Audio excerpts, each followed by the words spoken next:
fayyummaa kalee keenyaatiif fayyummaa tiruu keenyaatiif akkasumallee midhaagina boca qaama keenyaatiif namoonni borciin isin rakkisee borcii akkamitti balleessina jettanii gaafii isinitti yoo jiraattan itti fayyadamaa irraa fayyadamaan isiniin jedha.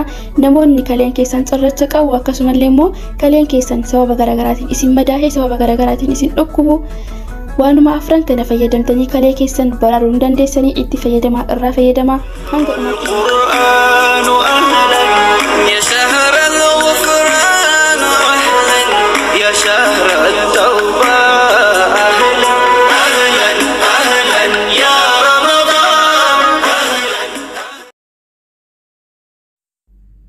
السلام عليكم ورحمة الله وبركاته. يا نجيني بدأت أجرتو أنا من النجاح ماتي واتي اسم النجاح النجاح بين نجاتات أكتر نجاتات أبدين كمان إن شاء الله.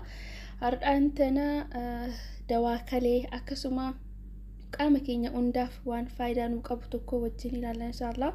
وانو ما أفرشان كنا ولدت ماينة اتفاقية دمني فيوم ما كين يجتوه دندينا يجتوه لومي خيارة في زنجبيلة أكسمة بقدوني صح جتودا وندي كينيا هوني بيكنا فايدة متى إذا كبه وندي صح سورتي بقدوني سأبنا بقدوني سنس كوب عيسى تيو دوا كليتي كلي ميتا كلي كل سا كلي كان مداهي كان ترتك أبو أكسمة ليمبو هيدو فايدة قدّا كبا كلي كينا نوميج أجتودا إذا سدان كنا إذا أفران كنا وان أفران كنا ولدت داينة اتفاقية يتودا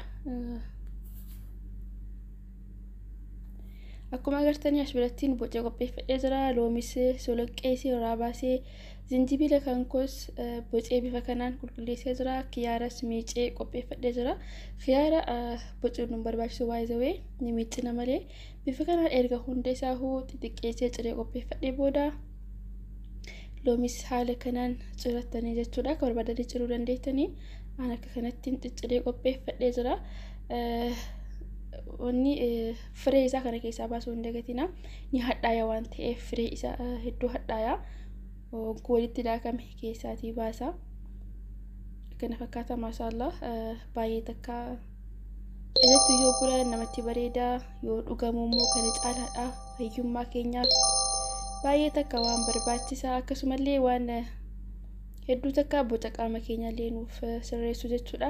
Loomiin akkuma beekamu viitaamin C dha. Fayyummaa qaama keenyaatiif fayyummaa gogaa keenyaatiif baay'ee takka barbaachisaadha. Khiyaarris akkuma sana zinjibiilli silattuu faayidaan isaa lakkaa'amee hin dhumu keessattuu shamarraniif. Asirratti baqduun isaa keenya miiccachuu qabna bareechinee miicuu qabna. bareechinee hin miicine taanaan cirracha qabaachuun mala cirrachi mataa isaa yoo effektii guddaa qaba waan ta'eef sirriitti bareechinee miicachuudha qabna jechuudha. Bareechinee deddeebinee yoo miicine malee cirracha irraa hin bahu akkasumallee immoo xuriin garaagaraa argachuu danda'a maarkeetii irraa bitamee waan dhufuuf sirriitti bareechinee miicine bifa kanaan erga xixiqqeessinee cirannee hunda isaa qopheeffannee kaanee booda meeshaa itti daakannu qopheeffannee daakachuudha qabna. Waanuma mana keessaa qabdanitti khallaatatti yoo daakattan irra baay'ee bareedaadha. Kana fakkaata maashaallah. Egaa bifa kanaan cirannee qopheeffannee geessinee booda khallaataa kennatti na'ee daakanna. waan hedduu takka faayidaa qabudha. Hundi keessanii itti fayyadamaa faayidaa isaa ni argitu.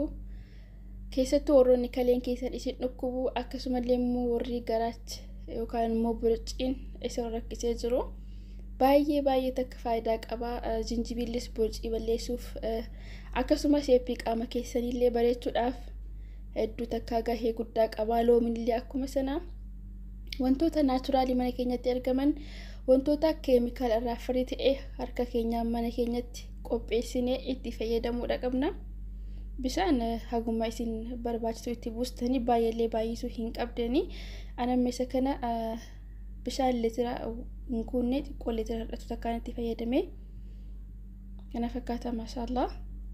Ergaa sukkaara itti buusuu hin barbaachisu duwwaadhuma isaa daayitanii sukkaarri gaarii miti waan ta'eef daa'imaan fayyadamuu dandeessanii yoo feetan immoo akkasumaan fayyadamuu dandeessan. Garuu damma yoo itti naqxan wayyaadha. Dammis faayidaa mataa isaa qaba waan ta'eef sukkaarri garuu miidhaa hedduu qaba. Innumtu sukkaara osoo fayyadamuu baattanii baay'ee natti tola, gaarii miti waan ta'eef fayyummaa keenyaafis effektii qaba.